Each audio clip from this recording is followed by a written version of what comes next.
샬롬 여러분, 평안하시죠? 자, 여러분, 오늘은 요한복음 5장에서 예수님께서 38년 된 병자를 고친 사건에 대해서 좀 나누기 원합니다. 자, 여러분, 이 요한복음 5장 이 사건이 언제 벌어졌을까요? 그 후에 유대인의 명절이 되어 예수께서 예루살렘에 올라가시니라. 자, 유대인의 명절이라고만 되어 있으니까 어떤 사람은 뭐 초막절이다, 어떤 사람은 뭐 유월절이다 그러는데 저는 이것이 불임절임을 확신하게 되었습니다. 자, 그 세 가지 이유를 먼저 말씀드리죠.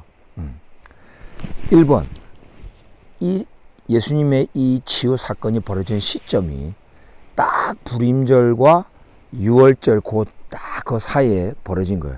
사실상 이것은 불임절입니다. 그래서 이 사건 다음에 요한복음 6장에 보면은 예수님께서 이제 5,000명을 먹인 사건이 나오는데, 요한복음 6장 4절에 마침 유대인의 명절인 유월절이 가까운지라. 예. 여러분, 엊그저께 이스라엘에서 불임절이었잖아요. 예. 불임절과 유월절이 딱 한 달 차이더라고요. 그러니까 지금 이 5장의 사건은 불임절날 벌어졌고, 시간이 조금 지난 이후에 이제 유월절이 점점 가까워진 시점에 요한복음 6장이 시작되고 있다는 것이죠. 놀랍죠? 예. 시점적으로도 불임절이 맞습니다. 자, 그러면 사도 요한은 이 38년 된 병자의 치유 사건을 통해서 왜 이것이 불임절날 벌어진 사건인지를 아주 그 구절마다 그거를 설명을 하고 있더라고요. 야, 여러분, 제가 예전에 몰랐는데요. 이스라엘 사람들이 불임절날 어떻게 사는지, 무엇을 하면서 지키는지를 보면 볼수록 신약 성경이 열려요. 즉, 유대인을 알면 알수록, 유대인의 삶의 모습을 보면 볼수록, 율법을 알면 알수록 신약 성경의 메시지가 더 정확하게, 더 클리어하게 열립니다, 여러분. 예. 자, 보세요. 예루살렘 양문 곁에 히브리 말로 베데스다라는 못이 있는데, 거기에 많은 병자가 모여 있었어요. 맹인, 다리 저는 사람, 혈기 마른 사람, 예? 수많은 그 유대인들이 고통 가운데 있는 모습이 보여요. 예. 다양한 모습을 한 병자들이 모여 있는 이 모습, 연못이 흔들리기만을 기다리고 있는 지금 이 모습이 불임절 사건의 유대인 모습과 비슷하잖아요. 예. 하만의 계략으로 말미암아 저 페르시아 제국에 유대인들이 인종 말살될 위기에 처해 있는 거예요. 그죠? 예. 다들 이 유대인들이 지금 이런 병자들처럼 그 어떤 하나의 어떤 브레이크스루, 돌파구만 기다리고 있는 거예요. 마치 연못이 흔들리기만을 기다리고 있는 것처럼 유대인들이 그런 어떤 절박한 그런 절망적인 상태를 그대로 보여주죠. 자, 근데 결국은 예수님이 이 38년 된 병자를 찾아가십니다. 네가 낫고자 하느냐. 그리고 나서 일어나 네 자리를 들고 걸어가라. 치유하십니다. 자, 우리 예수님이 이 치유한 사건인데, 요한복음 5장에서 주목해 봐야 될 것은, 자, 이 예수님이 당신의 그 정체성을 가렸다는 겁니다. 숨은 상태에서 구원의 역사, 치유의 역사를 일으키셨다는 겁니다.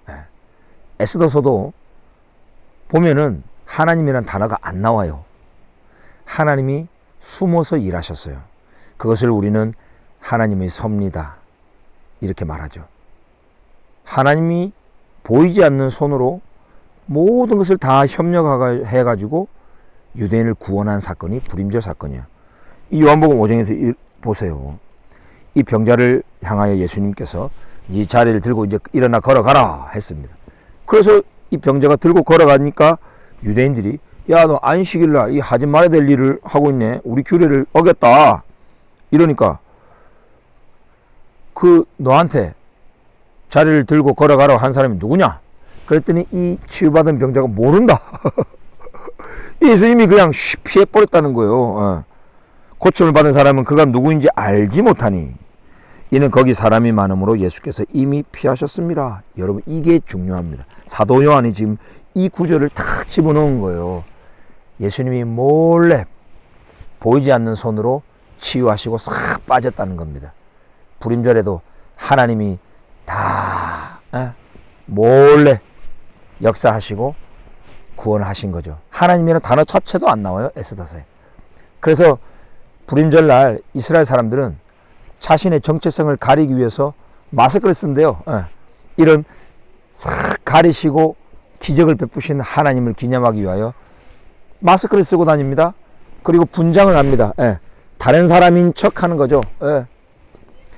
얼마 전에 저 하마스 테러리스트들에 의해서 죽임당한 9개월 된 우리 아기 그필 비바스, 그 아이가 배트맨 옷을 그렇게 즐겨 입었다고 해요.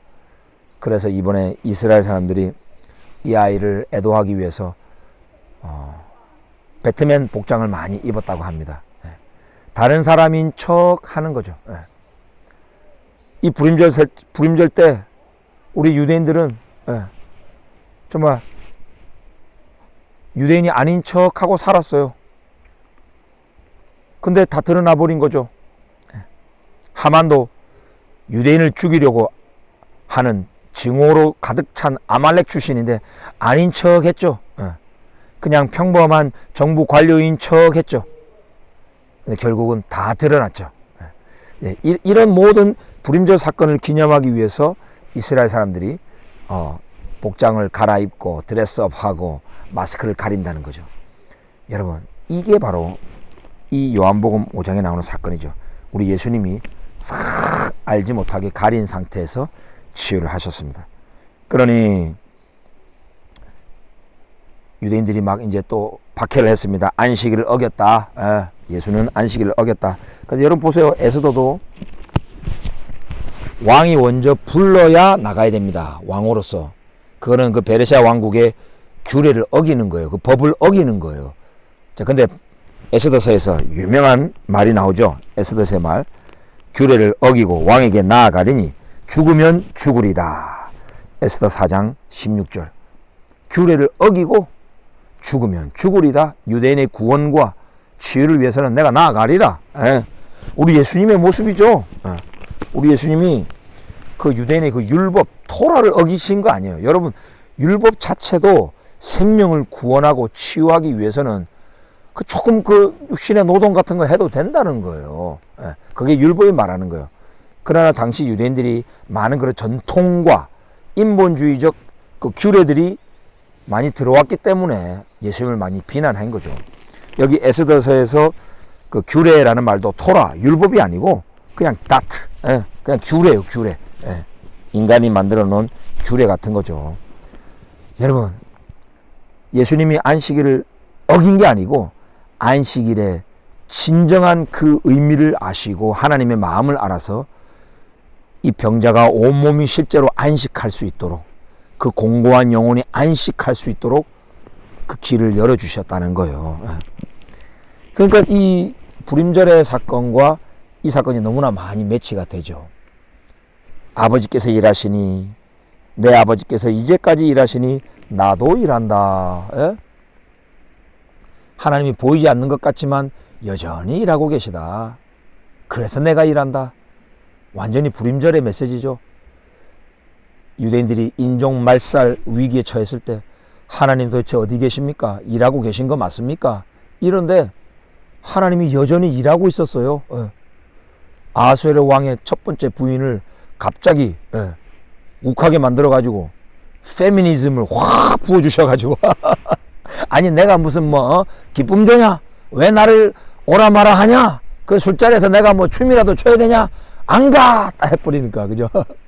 아하수에르 뭐 열받아가지고 왕후 바꿔! 그래서 우리 유대인인 에스더가 그냥 왕으로 올라갔기 때문에 왕에게 담대히 나아가고 유대인의 이런 지금 위기를 말할 수 있었고 결국은 전화위복하여 유대인의 구원의 역사를 이루셨다. 아버지께서 일하시니 나도 일한다. 이 완전히 불임절의 메시지인 거예요. 사랑하는 성도 여러분, 우리 삶에 이런 참 우리를 거역하는 일, 아수라의 와이프 같은 사람이 있습니까? 걱정 마십시오. 다 이용해서 하나님이 놀랍게 섭리하실 줄 믿습니다. 여러분, 이것이 바로 저 유대인을 향한 예수와의 마음이고 아버지 하나님의 마음입니다. 한 번도 자기 백성을 버리신 적이 없습니다. 지금 뭐 하마스와의 전쟁 가운데 이스라엘을 버린 것 같죠? No! 이 모든 걸 다 합력해서 결국은 유대인의 구원을 위하여 역사하실 겁니다. 온 열방이 이스라엘의 구원을 보게 될 것입니다. 저와 여러분의 삶도 마찬가지입니다. 예수 그리스도 안에서 이 이스라엘로 접붙임 받은 저와 여러분의 삶에도 하나님이 여전히 일하고 계십니다. 이것이 부림절의 메시지이고 또 예수님께서 부림절날 베데스다 연못에 병자를 치유하신 사건이라는 것입니다. 아무쪼록 여러분 이번 한 주도 승리하시고 여러분 이런 하나님의 섭리와 일하심에 소망 두시고 승리하시기 바랍니다. 샬롬.